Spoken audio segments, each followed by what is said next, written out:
et se fatigueront, et les jeunes hommes deviendront chancelants. Mais ceux qui s'attendent à l'Éternel renouvelleront leurs forces. Ils s'élèveront avec des ailes comme des aigles. Ils courront et ne se fatigueront pas. Ils marcheront et ne se lasseront pas. Amen.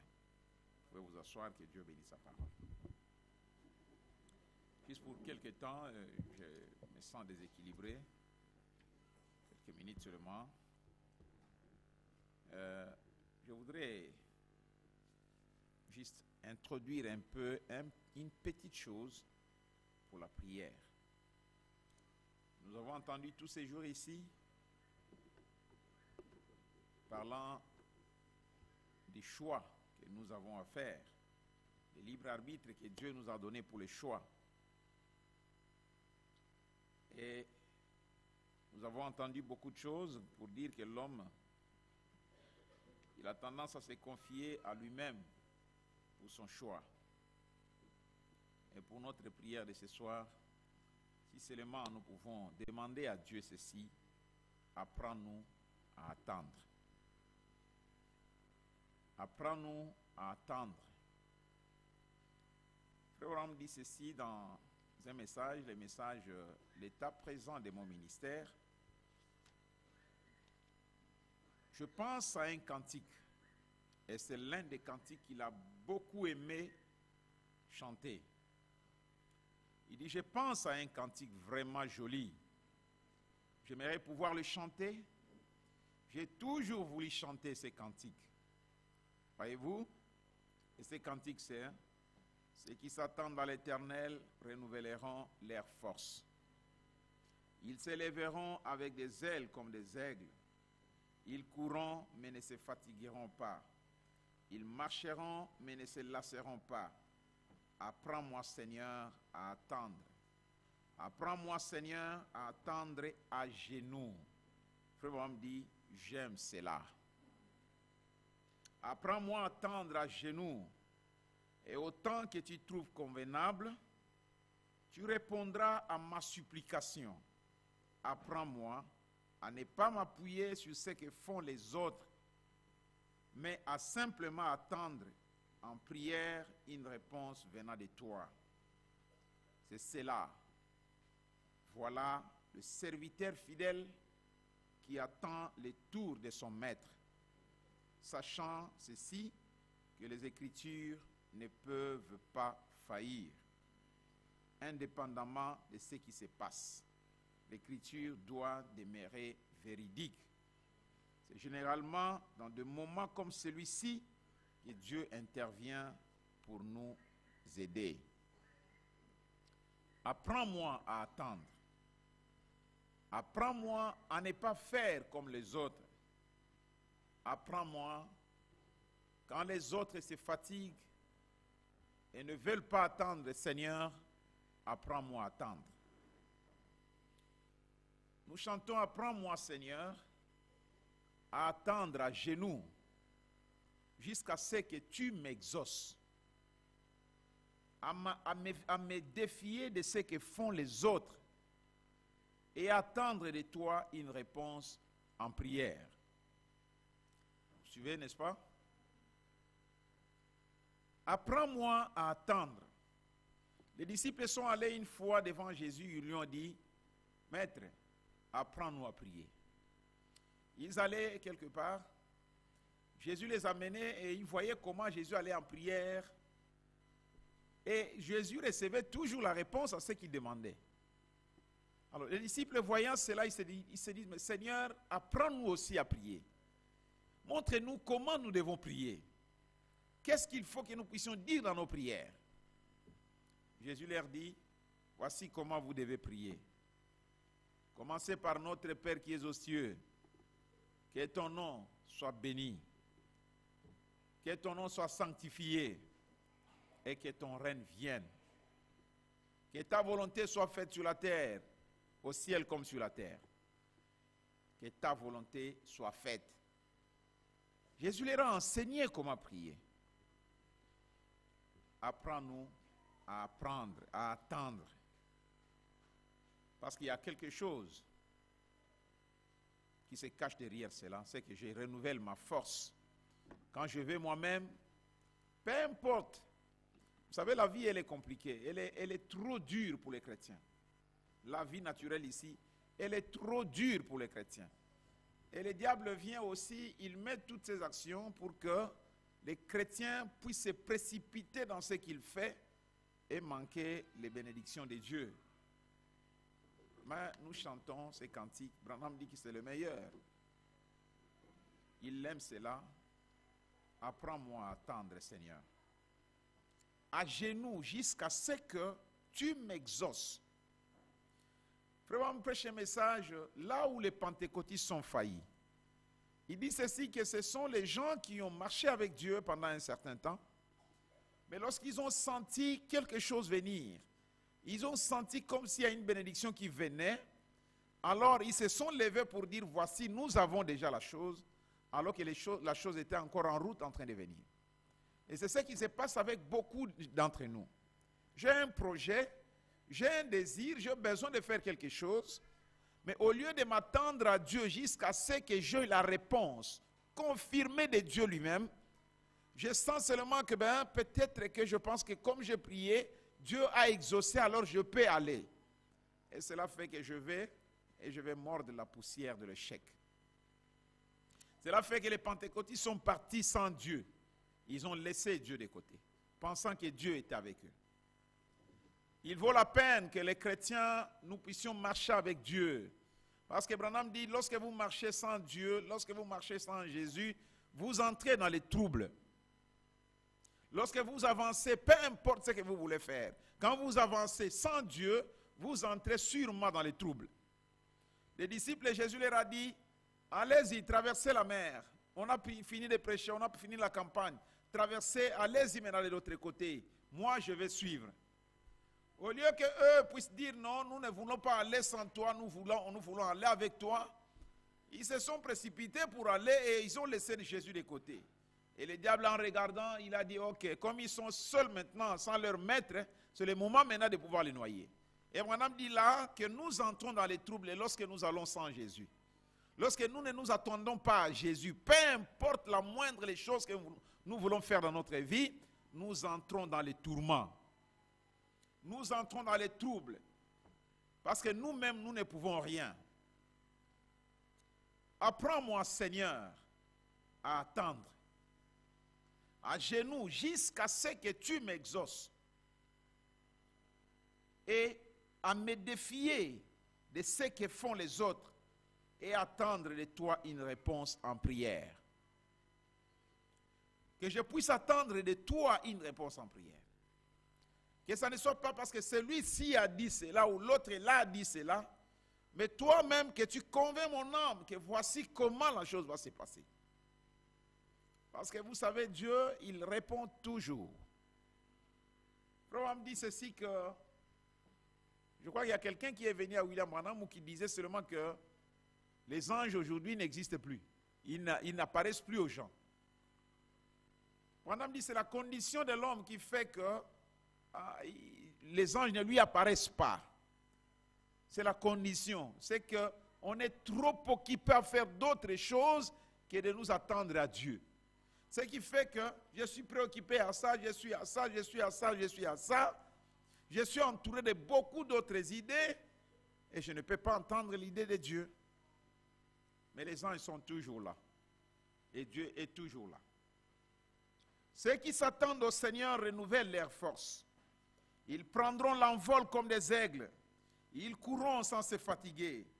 Ils marcheront sans faiblir. Apprends-moi, Seigneur, à attendre. Celui qui va avec Dieu, peu importe l'opposition, peu importe ce qui arrive, Dieu est avec lui et il réussit dans ses voies. Apprends-moi, Seigneur, à patienter. Aide-moi à m'humilier, à t'invoquer. Renouvelle ma foi et garde mes yeux sur toi. Aide-moi à être ce que tu veux que je sois. Apprends-moi à m'humilier, à m'attendre à toi. Frère, on me dit ceci. Dans toujours l'état présent de mon ministère, paragraphe 76, 76 ou 75. Ne voyez-vous pas, mes amis, vous devez avancer en accord avec la façon d'avancer de Dieu. Combien de fois ne me suis-je pas assis pour conseiller des frères? Et combien j'aimerais aller vers eux, leur serrer la main et dire, frères, cela ne change rien. Continuons simplement à rester des frères. Comment pourrais-je faire cela et garder ma commission? Prêche la parole, ils ne veulent pas le faire. Les gens venaient à William Branham, ils voulaient le dicter la voie à suivre. Branham dit, combien de fois suis-je allé voir les frères, leur conseiller? Non, frères, suivons la voie de Dieu. N'allons pas comme ça, ne faisons pas ceci. Voici la manière de faire les choses. Et quand ils ne voulaient pas, je prenais mon chemin à moi. Je disais néanmoins, restons frères. Moi, je vais faire le chemin de Dieu. Si vous voulez faire autrement, faites comme vous voulez, mais restons frères. Je me suis tenu parmi des ministres qui me disaient, frère Branham, ma tante est là-bas. Ma tante, Tata Moissi, est là-bas. Je sais que vous êtes un prophète envoyé de Dieu. Allez vers elle et donnez-lui la vue. Si je le pouvais, j'allais le faire. Je ne peux pas le faire avant qu'il ne me dise de le faire. Voyez-vous, personne n'a pu le faire. Élie n'a pu le faire. Personne d'autre n'a pu le faire. Et Branham dit le secret de la réussite de Dieu, de Jésus, la force de Jésus demeurait en ce qu'il s'attendait toujours à Dieu. Et il disait, je ne fais rien sans que mon Père ne me le montre premièrement. Souvenez-vous et remarquez dans quel état lui-même Dieu se mettait sur la terre. Il s'attendait à Dieu. Il ne faisait rien. Il ne mettait pas son pas quelque part sans que Dieu, le Père, ne lui montre la chose en avance. Avant d'aller à gauche, Jésus s'attendait à Dieu. Même quand je vous ai parlé ici de son ami Lazare qui était mort, avant même d'aller là où Lazare était malade, Jésus s'attendait à Dieu. On a dit quelquefois, vous pouvez servir Dieu en dehors de sa volonté. Il y a des principes pour Dieu. Il faut le temps de Dieu. Vous pouvez avoir quelque chose. C'est comme je disais à un frère là. Il parlait il y a un certain temps, essayer de réconcilier telle famille qui avait un problème. Et ils se sont mis dans les ailes pour pouvoir le faire. J'étais là, j'écoutais, je ne disais rien, parce que quelqu'un qui est déjà dans les ailes, je ne peux pas aller pouvoir lui dire le contraire. Mais quand tu l'as entendu dans la parole quelque chose, il dit, pasteur, vraiment, tu ne m'as rien dit. Je n'allais rien te dire. Tu avais déjà commencé ton truc. Je ne pouvais pas dire quoi que ce soit. Avant d'aller, attendez-vous à Dieu. Soyez certains que ce que je suis en train de faire, Dieu est dedans. Sinon, c'est l'échec.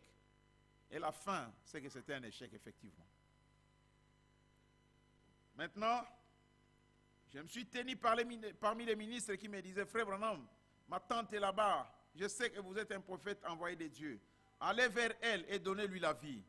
Si je pouvais le faire, j'allais le faire. Je ne peux pas le faire avant qu'ils ne me le disent, qu'ils disent que je le fasse. Frère me dit ceci, au paragraphe 71 de ce même message. Maintenant, il parla de Démas, comment il était Démas, comment il était à choper. Et il a abandonné Paul parce que Paul ne pouvait pas supporter, il ne pouvait pas faire tout selon ce que Démas voulait.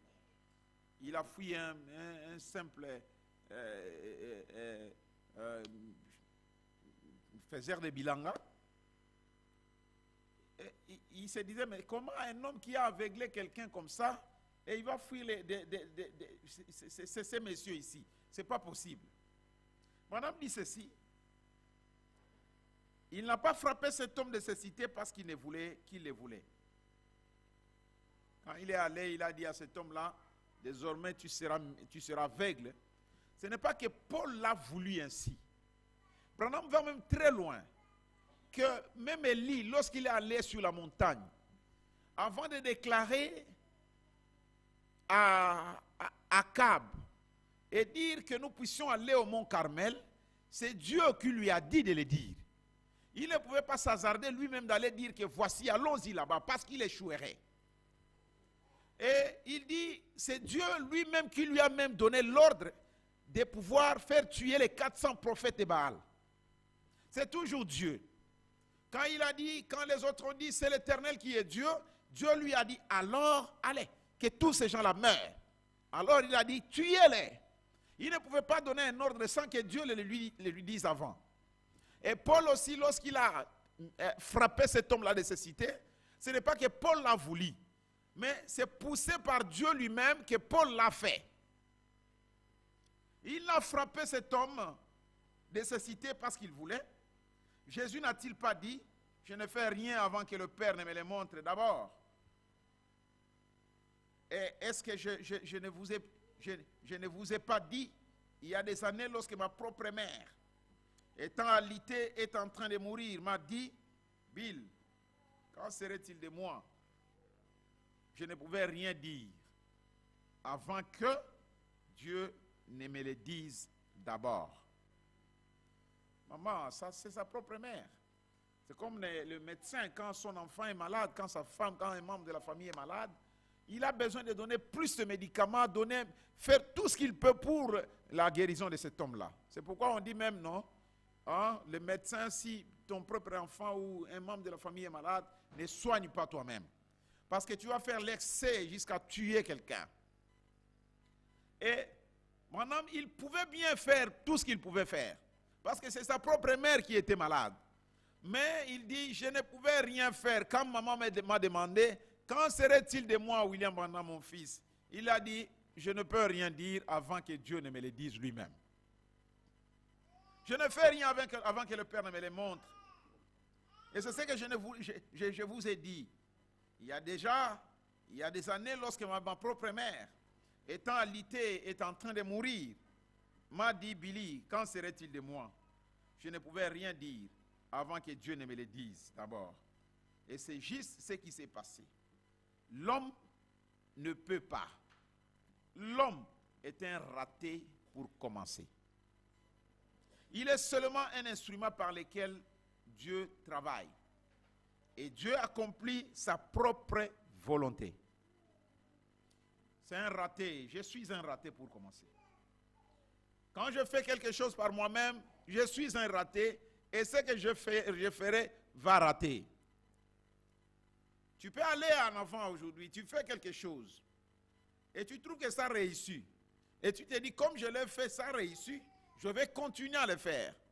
Tu ne connais pas le futur. Je préférerais me confier à celui qui connaît le futur. Parce que ça peut faire semblant de réussir aujourd'hui. Mais je ne sais pas quelle est la fin de toutes ces choses ici. L'homme est un raté pour commencer. Mais lorsque vous voyez ces gens formidables qui ont toujours ceci et cela, vous ferez mieux de rester éloigné de cela. Voyez-vous? Jésus lui-même ne faisait pas cela. Il dit, je travaille seulement quand le Père travaille. Il me montre quoi faire et alors je vais le faire. Quelquefois, nous allons vite en besogne. Pendant dit quelquefois même, vous pouvez aller prier pour quelqu'un, alors que c'est Dieu qui a mis la malédiction sur cette personne. Et toi, sans même penser à Dieu, pour demander à Dieu si je peux le faire, tu vas vite parce que Dieu a dit allez-y. Dieu a dit allez prier pour les malades. Et toi, tu vas vite à cela. Frère, me dit que tu te crées des problèmes toi-même. Parce que c'est Dieu qui a placé cela. Il a même dit à William Branham, lorsque tu prieras et que tu verras, tu toucheras la main de quelqu'un, tu verras la maladie venir sur toi. Et si tu trouves que ça ne répare pas, si tu fais cela, tu trouves que ça persiste, demande seulement un mot de prière, va de l'avant. Car c'est ma propre volonté que cet homme-là ne guérisse pas ou que cette femme-là ne guérisse pas, que je puisse la reprendre. Et madame, lorsqu'il voyait quelque chose comme cela, il allait seulement, Seigneur, que Dieu bénisse ton fils, et puis il demandait une bénédiction et il passait. Il ne se mettait pas là à s'opposer à ce qui s'est passé, parce que Dieu, il savait bien que Dieu l'a voulu ainsi. Ceux qui s'attendent à l'Éternel renouvellent leurs forces. Apprends-moi, Seigneur, à attendre une réponse dans la prière. Que j'attende. C'est pourquoi nous entrons dans les troubles, même dans le mariage, même dans les affaires, même dans tout ce que nous faisons, dans tous les choix que nous voulons faire. Nous sommes tellement pressés que nous regrettons bien après. Apprends-moi, Seigneur, à attendre. Frère, on me dit ceci. Dans les messages, soyez certains de Dieu. Au paragraphe 17,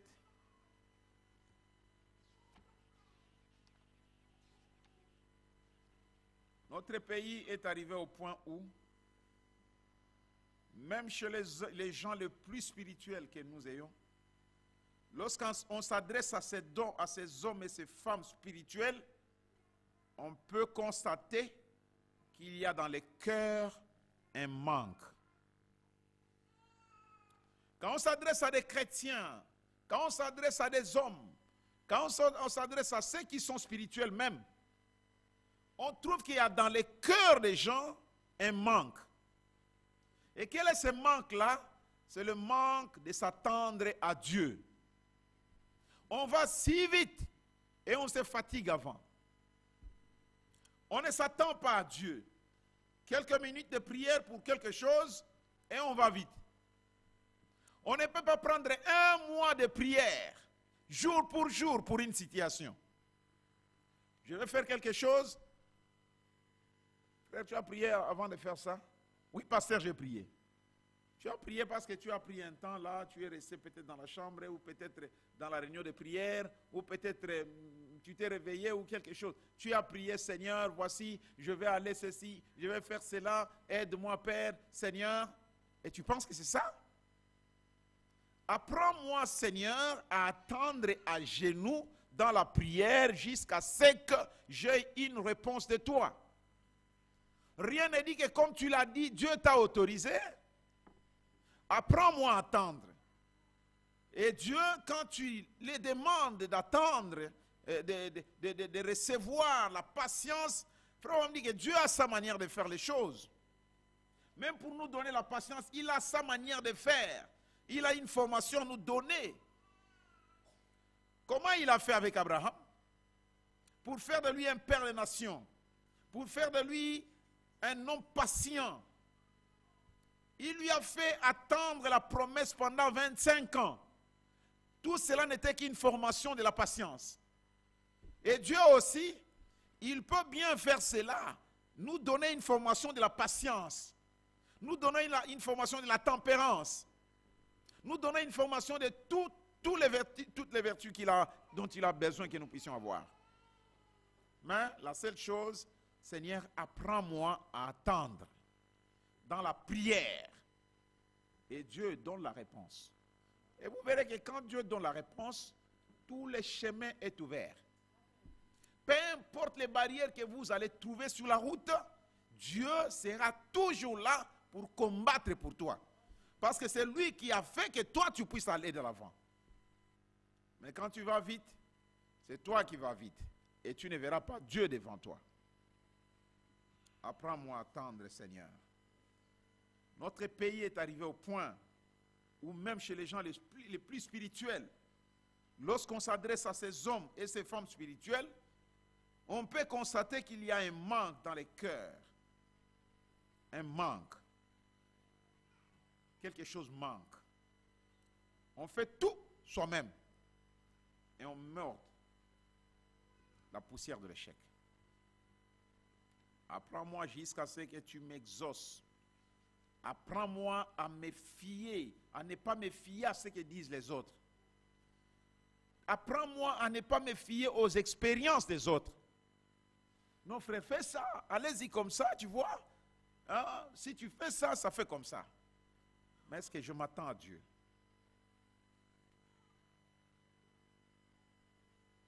Frère, on me dit ceci. Dans que fais-tu? Ici ou qu'entends-tu? J'aimerais m'abandonner entre les mains de Dieu qui connaît toutes choses.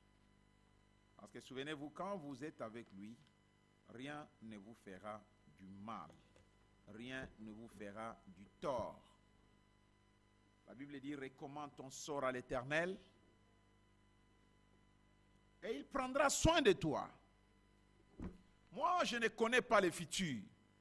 La vie est tellement pleine de tournures que je ne sais pas qu'est-ce qui va arriver demain, mais je vais apprendre à attendre Dieu qui connaît le futur, qui tient l'éternité entre ses mains, afin que je réussisse dans ce que je fais.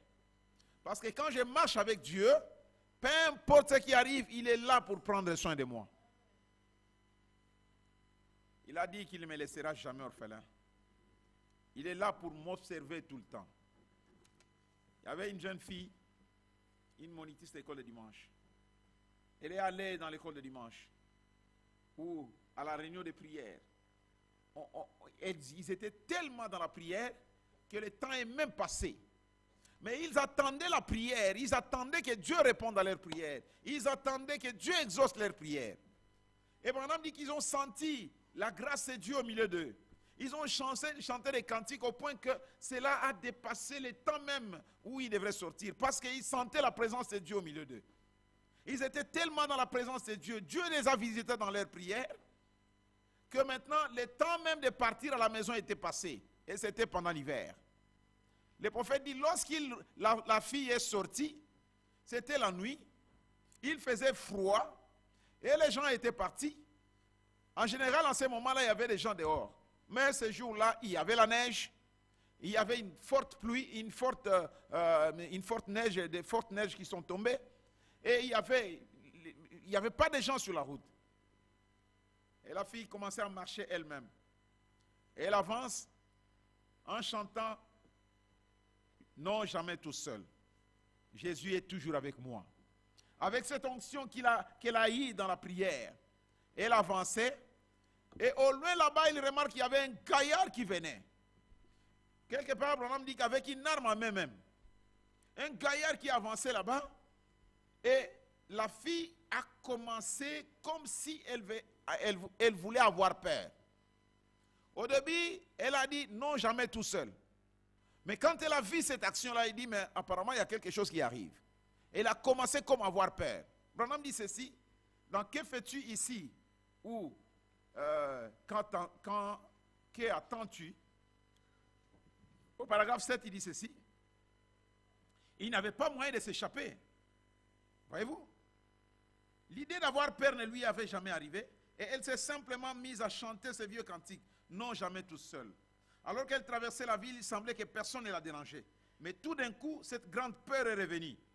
Il lui est arrivé de regarder et un homme d'apparence très hideux se tenait là. Il se tenait là et qu'il a regardé en face, les bras tendus comme ceci, se dirigeant vers elle. Il n'avait pas moyen de s'échapper. Et c'est une histoire vraie. Ce n'est pas une fiction. Elle ne pouvait donc pas fuir. Il l'attraperait. Il n'y avait qu'une seule chose à faire. Elle ne pouvait pas crier. Les vents soufflaient trop fort, la soulevant presque de la rue. Elle ne pouvait jamais se faire entendre de quelqu'un. Et la neige était vraiment aveuglante. Il n'y avait qu'une seule chose à faire, c'était prier. Et elle s'est donc mise à murmurer une prière à Dieu à voix basse. Et elle a dit qu'elle n'a jamais su d'où cela est venu. Mais tout d'un coup, à côté d'un portail, se tenait un très gros chien qui avait hérissé ses poils. Et le chien s'est avancé à côté de la dame, puis il est allé du côté où se trouvait cet homme et s'est mis à aboyer méchamment pendant qu'il passait à côté de l'homme. Dès que l'homme a descendu la rue, le chien a fait demi-tour et s'est retourné et s'est couché à la porte. Dieu prend soin des siens. Parfois, Dieu agit même au travers d'un chien ou d'un autre animal ou par un autre moyen pour manifester sa gloire et sa protection.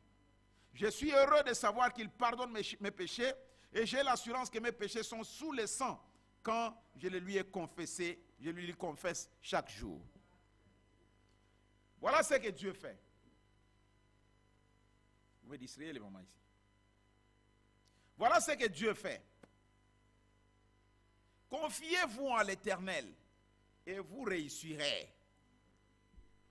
La fille a dit, mais je vois un danger qui arrive devant moi ici. Si je me mets à courir ici, D'abord, je suis une fille. Ça, c'est un gaillard. Il va m'attraper. Si je me mets à crier, il me met à crier ici, il n'y a personne qui va m'écouter. Et personne aussi ne me voit parce que la neige est grande sur la terre. La seule chose, la seule solution, c'est d'appeler celui qui a dit au temps de détresse, invoquez mon nom, je viendrai, je vous sauverai et vous me glorifierez. Je confierai toute mon âme à lui, je confierai mon sort entre ses mains parce que je sais qu'il est toujours présent. Il tient les futurs. Et il a vu un miracle, la fille a vu un miracle. Le chien qui est sorti du néant, qui se tenait au portail quelque part, et ce chien s'est rangé du côté de la fille. Au lieu d'aboyer sur la fille, le chien s'est mis à côté de la fille. Et s'est fait compagnon de la fille jusqu'à attaquer, à aller devant ces messieurs-là et à aboyer devant ces messieurs. Quand le monsieur a commencé à fuir, quand le monsieur est parti et la fille a pris sa direction sécurisante, le chien est retourné. Dieu, il fait ça. Il ouvre un chemin. Il crée, il fraye une voie pour pouvoir me protéger. C'est pourquoi je n'ai pas de choix à faire. Je me laisse entre ses mains pour que lui fasse les choix pour moi. Le prophète dit ceci. Il y a un manque. On ne s'attend pas à Dieu. On veut faire tout selon soi-même. Quand il y a une situation qui arrive, on a déjà une solution. C'est comme je disais à quelqu'un, vous venez voir le pasteur, mais vous avez déjà une solution avec vous. Alors pourquoi tu viens voir le pasteur? Quand tu viens, expose-toi, dis ce que tu as besoin et écoute. Toi tu viens, tu as déjà ton choix, mais tu perds le temps pour rien, ça ne vaut pas la peine de pouvoir voir le pasteur. Quand vous allez à Dieu, n'allez pas à Dieu avec quelques pensées que vous avez déjà. Allez-y, exprime-lui tout ce que tu y as. Comme je vous l'ai dit, sois sincère devant lui. Dis-lui, Seigneur, voici moi je pense, mais quelle est ta volonté? Parce que souvenez-vous, il observe et il voit tout, il connaît tout. Dans le message, soyez certains de Dieu. Le prophète dit ceci au paragraphe 36. Il y a un manque, c'est vrai. Quand les temps sont durs, confiez-vous à Dieu et il prend soin.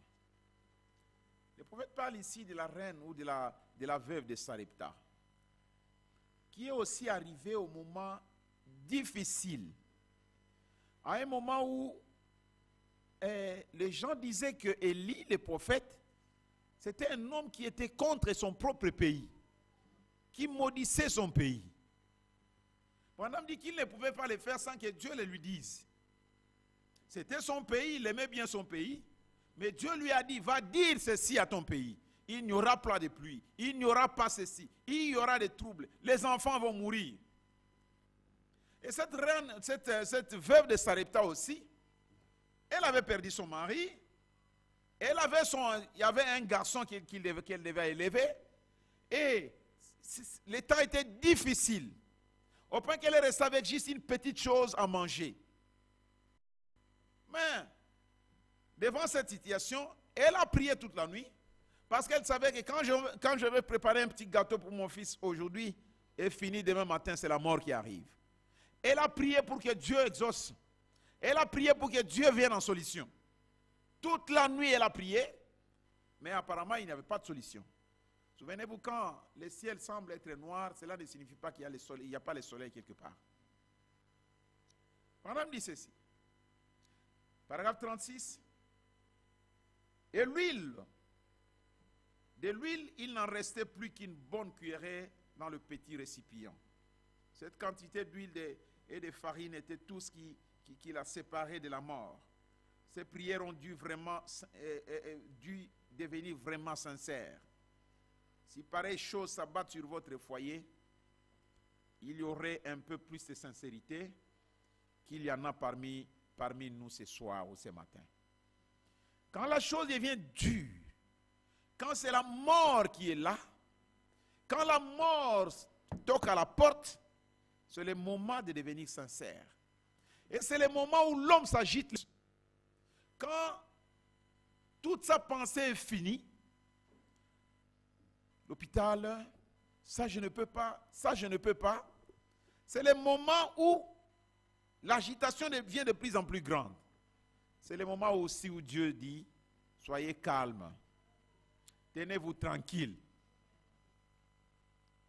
Quand on sait que la mort se couche, alors ça devient sincère. Et je pense qu'on pourrait se l'imaginer comme ceci. Elle avait dû prier toute la nuit, car un jour de plus, et son compte était réglé. Elle pouvait regarder les lèvres pâles de son petit garçon de 3 ou 4 ans, et voir les os saillants de son propre corps décharné. Et cela avait dû être terrible pour cette mère de voir la tournure que prenaient les événements. Et malgré tout, le main tendu vers Dieu, elle priait jour et nuit.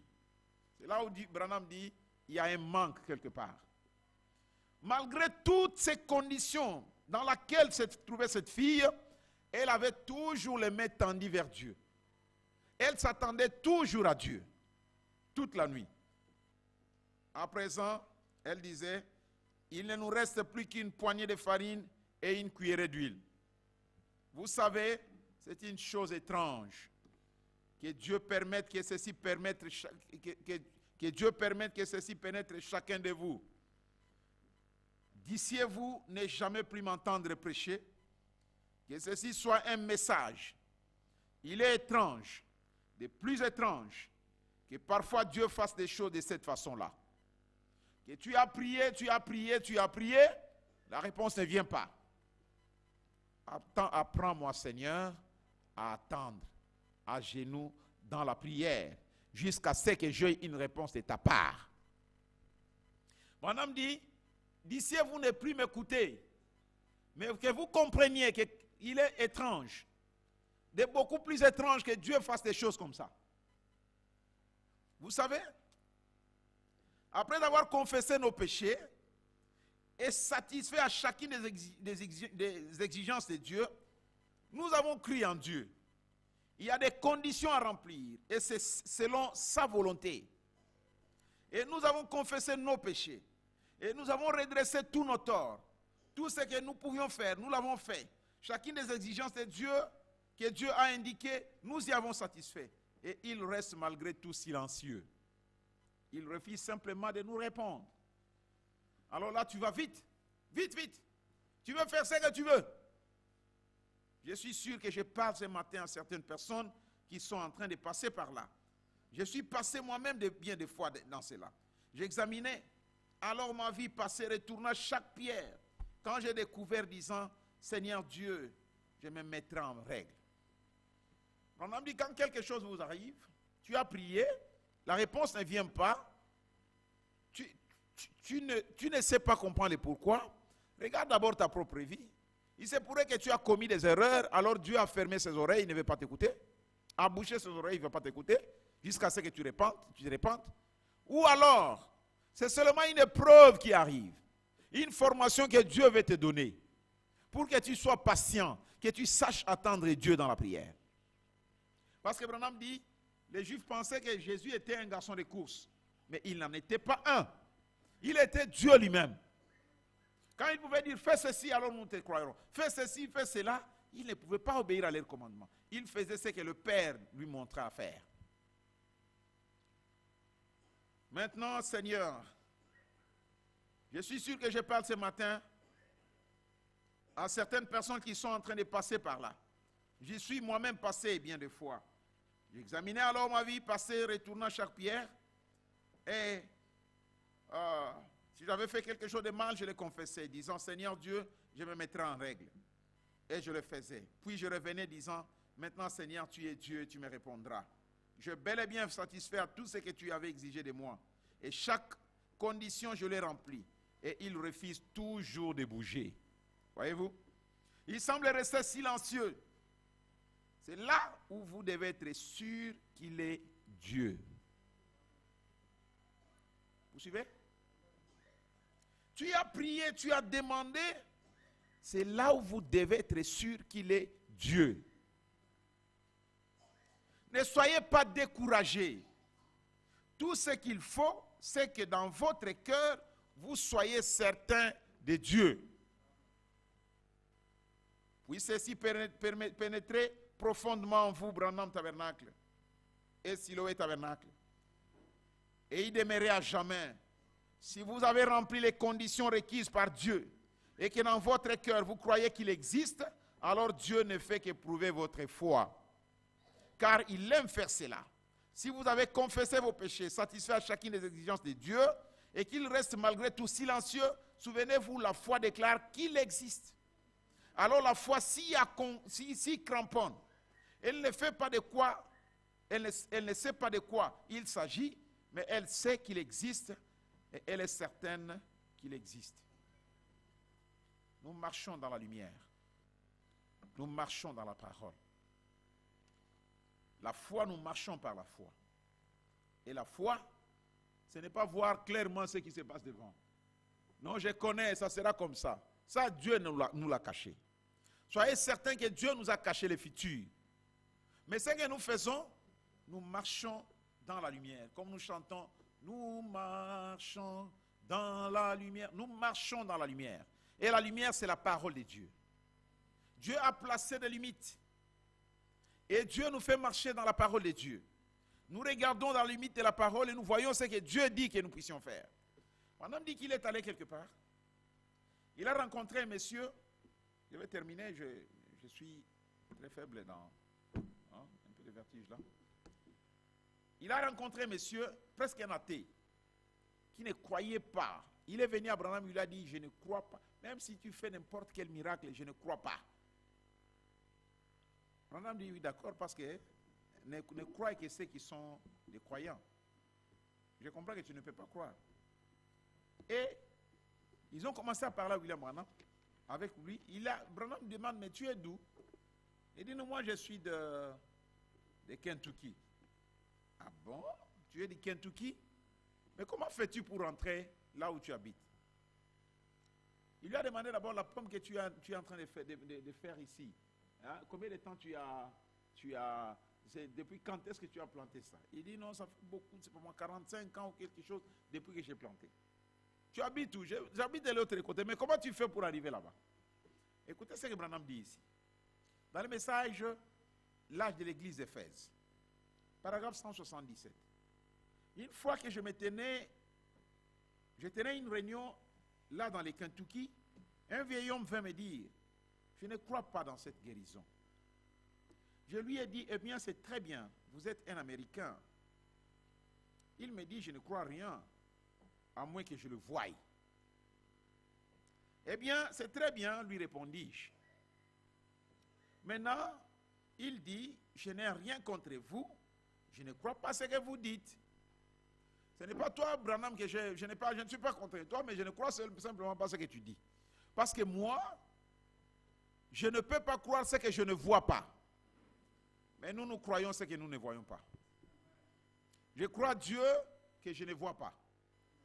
Mais je marche dans la lumière. Je sais que cette lumière me conduit au port désiré. Il faut me dire ceci. Maintenant, je n'ai rien contre. Il dit, je n'ai rien contre vous, me dit-il, mais je ne crois pas ce que vous dites. Je lui ai dit, c'est votre privilège en tant qu'Américain, vous n'êtes pas obligé de croire. Il dit, bon, je n'accepte rien à moins que je le voie clairement. Hein? Eh bien, on lui répondit, c'est bon, vous devez être du Missouri, hein, donc. Il a répondu, non, je suis du Kentucky, voyez-vous. Et Branham dit, ça ne donne pas une très bonne impression pour le Kentucky. Mais de toute façon, ai-je dit, si c'est ce que vous pensez, allez de l'avant. Je lui ai demandé, comment allez-vous rentrer chez vous? Il a répondu, je vais franchir la colline, j'habite de l'autre côté. Venez à la maison avec moi. Et c'était un brave homme, il me dit, venez à la maison avec moi, passez la nuit chez moi, frère Branham. Je lui ai répondu, je voudrais bien, frère, mais je lui ai dit, j'irai là chez mon oncle. Je lui ai demandé, vous faut-il faire ce trajet en voiture? Tu habites là où tu dis là, est-ce que tu vas là en voiture? Il dit, non, il me faut franchir la colline là-haut, dans cette direction, puis je descends dans un vallon, puis ensuite je vais remonter, et puis descendre, monter, et puis voilà, vous connaissez les reliefs. Je lui demandais bien, lui ai-je dit, comment allez-vous arriver? Je vais monter par ces sentiers-là. Il a répondu, eh bien, ai-je dit, vous ne pouvez même pas voir votre main devant vous. Comment allez-vous monter jusque-là? Le monsieur dit, j'ai une lanterne. Vous connaissez la lanterne? Une à pétrole. Hein? J'ai une petite lampe à pétrole comme ça. Je l'utilise pour aller de l'autre côté là où j'habite. Madame dit, mais il fait noir, monsieur. Tu ne sais pas voir ta maison? Est-ce que si tu soulèves cette lanterne comme ça, est-ce que ça va t'éclairer pour voir de l'autre côté où là tu vas? Il dit non. Madame dit, mais monsieur, dis-moi comment tu vas aller là-bas? La vie est sombre comme ça. Toi, tu ne crois pas, c'est que tu ne vois pas. Tu veux voir pour croire. Mais comment crois-tu que ta maison est de l'autre côté parce que tu ne le vois pas? Il dit, comment tu vas faire? Il dit, je vais seulement prendre ma lanterne. Je vais mettre ça devant moi. Quand je suis en train de marcher, ça m'éclaire. Madame dit, mais ça n'éclaire pas jusqu'à la maison là-bas? Il dit, oui. Ça n'éclaire pas, mais c'est le pas que je mets devant. Quand je mets là comme ça m'entoure. Hein, la lumière est devant et je mets un pas. Et la lumière m'éclaire encore, je mets un autre pas jusqu'à ce que j'arrive de l'autre côté. Madame dit, voyez-vous, c'est comme ça que nous aussi les chrétiens nous marchons. Nous marchons à la lumière de la parole. Nous marchons selon ce que Dieu nous dit aujourd'hui. Et demain, c'est Dieu qui prend soin de nous. Mais il sait là où nous conduit. Il sait que la maison est réellement là-bas. Et c'est comme ça que nous marchons avec la parole de Dieu. Je marche dans la lumière de la parole. Je marche petit à petit. Quand Dieu dit quelque chose, comme Marie a dit aux disciples, ils étaient à la fête et il n'y avait pas de vin. Marie vient, il dit à Jésus, voici ces gens n'ont pas de vin. Jésus dit, mais alors, qu'en est-il de toi? Que te semble? Quelle est ton affaire là-dedans? Même si les gens n'ont pas de vin. Et Marie, ayant reçu cette réponse-là, retourne et va dire aux disciples, faites tout ce qu'il vous dit de faire. Madame dit, voici, il est recommandé d'être attentif, elle est recommandée d'être attentif à ce que Jésus leur dirait. Et d'obéir à tout ce que Dieu leur dit. Et c'est comme ça que nous aussi, nous voulons obéir à tout ce que Dieu nous dit. Mais la manière d'obéir, c'est d'attendre Dieu. Quand Dieu me dit, va à gauche, je vais à gauche. Va à droite, je vais à droite. Il y a un manque dans les cœurs des hommes. Mais j'aimerais, oh Dieu, apprends-moi à attendre. Apprends-moi à recevoir de toi ce que toi tu veux que je sache. Fais-moi marcher là où tu voudrais que je puisse marcher. Et c'est comme ça que nous aurons la réussite. C'est comme ça que nous gagnerons la bataille. Amen. Frère dit, faisons-lui confiance. Il dit lui-même que je lui ai fait confiance. Je n'ai pas voulu mettre mes pas avant. Je lui ai fait confiance partout, à tout moment. Donc Dieu tient sa parole. Je vais terminer avec ceci. Au paragraphe 119, je vais dire 199, William Branham dit, je lui ai fait confiance à l'ère de la maladie et des accidents. Je lui ai fait confiance quand les avions tournoyaient dans l'orage et qu'on ne savait plus quoi faire. Je disais, Seigneur Jésus, tu n'as plus besoin de moi. Si ce n'est pas ça, redresse cet avion. Et je les voyais reprendre tout doucement le droit chemin. Pourquoi? C'est parce qu'il était sur le chemin du devoir. Et aussi longtemps que vous vous tenez sur le chemin du devoir, faisant ce que Dieu vous a appelé à faire, sachez que tout le gouvernement du ciel est avec vous. Je me suis trouvé dans des cliniques où les meilleurs médecins du pays, ils m'examinaient et disaient, il ne lui reste plus que quelques minutes à vivre. Il s'en va. Et alors qu'on me fournissait les meilleurs médecins qui pouvaient se trouver, je disais, Seigneur Jésus, tu n'as plus besoin de moi. Et tout à coup, je revenais à moi et je t'ai rétabli. Oh, grâce infinie de notre Dieu. Combien je souhaiterais avoir les langues qui pourraient expliquer ce que c'est. C'est trop glorieux pour la pensée humaine. Croyez-moi, n'acceptez aucun substitut, mon ami. N'acceptez aucun substitut. Ne vous contentez pas de dire, eh bien bon, je fais ceci, je fais cela, je vais dire, je suis quand même une assez bonne personne. Ne vous reposez pas là-dessus. Ne faites pas ça. Restez là jusqu'à ce que quelque chose vous touche et enlève tout le péché. Voyez-vous? Et déposez un baiser là qui brillera en vous. Et quand les épreuves arrivent, vous n'avez pas à vous demander si je vais faire cela. Il y a quelque chose qui tient bon là-dedans. Amen. Que Dieu vous bénisse. Nous allons nous mettre debout.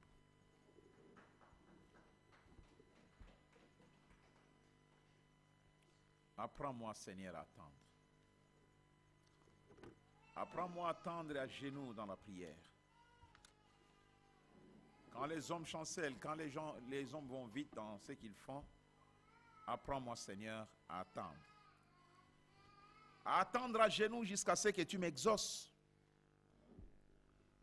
À me défier de ce que font les autres. Et attendre de toi une réponse en prière. Ceux qui s'attendent au Seigneur renouvellent leurs forces. Ils prendront l'envol comme des aigles. Ils courront sans se fatiguer. Marcheront sans faiblir. Apprends-moi, Seigneur, à attendre. Apprends-moi, Seigneur, à patienter. Aide-moi à m'humilier, à t'invoquer. Renouvelle ma foi et garde mes yeux sur toi. Aide-moi à être ce que tu veux que je sois. Je crois que c'est la prière de chacun de nous. Amen. Ne crains rien, je t'aime.